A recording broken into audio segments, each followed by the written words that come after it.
अतिशय बिकट परिस्थितीत 4 मुलांना मोठं करणाऱ्या वडिलांकडे त्यांच्या मुलांनी पाठ फिरवली आहे. अर्धांगवायूचा झटका आल्यानं वडिलांची प्रकृती बिघडली. मुलं सुखी व्हावी, त्यांना आपल्यासारखा संघर्ष करावा लागू नये यासाठी बापानं आपला देह आयुष्यभर झिजवला. पण त्याच बापाकडे पाहायला मुलांना वेळ मिळाला नाही. जिवंतपणी मुलं कधी वडिलांना पाहायला आली नाहीत, पण मृत्यूनंतरही त्यांनी वडिलांकडे पाठ फिरवली आहे. वृद्ध बाबाचा देह 2 दिवस लेकरांची वाट पाहत होता, पण जन्मदात्याचं अखेरचं दर्शन घ्यायला एकही जण आला नाही. मध्य प्रदेशच्या भोपाळमधील अपडाघर वृद्धाश्रमात 70 वर्षांच्या घनश्याम यांनी अखेरचा श्वास घेतलाय. आयुष्याची शेवटची 4 वर्षे त्यांनी अपडाघरमध्ये घालवली. त्यांची 2 मुलं आणि 2 मुली इंदोरमध्ये असतात. यातील कोणीही न त्यांना पाहता आलं, ना त्यांच्या पार्थिवाला खांदा द्यायला. काबाड कष्ट करून मुलांना शिकवणाऱ्या घनश्याम यांना अखेरच्या काही वर्षात मरण यातना सहन कराव्या लागल्या. पोटच्या मुलांचा चेहराही त्यांना पाहता आला नाहीये.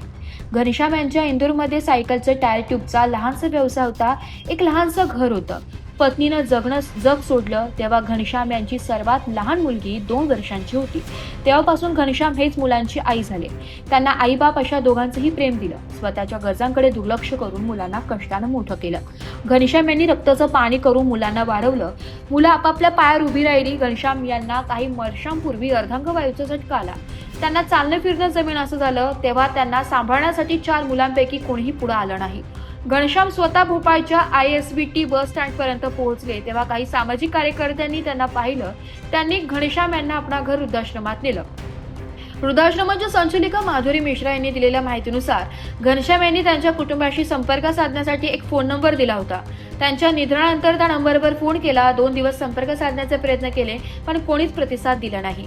4 ऑगस्टला घनश्याम यांनी अखेरचा श्वास घेतला. इंदूरवरून त्यांची मुलं येतील असं आम्हाला वाटलं, पण कोणी आलं नाही.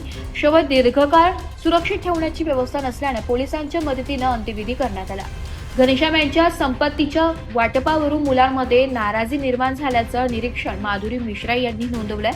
वडिलांनी सगळी संपत्ती मुलांना दिली, मग त्यांच्या अंत्यविधीला आम्ही काय यायचं असं मुलींचं म्हणणं होतं. तर वडिलांनी आमच्यासाठी केलंच काय असा मुलांचा प्रश्न होता, असं मिश्रा यांनी सांगितलंय. जिवंतपणी आणि मृत्यूनंतर जन्मदात्यांकडे पाठ फिरवणाऱ्या मुलांवर बहिष्कार घालायला हवा असा विचार त्यांनी बोलून दाखवलाय.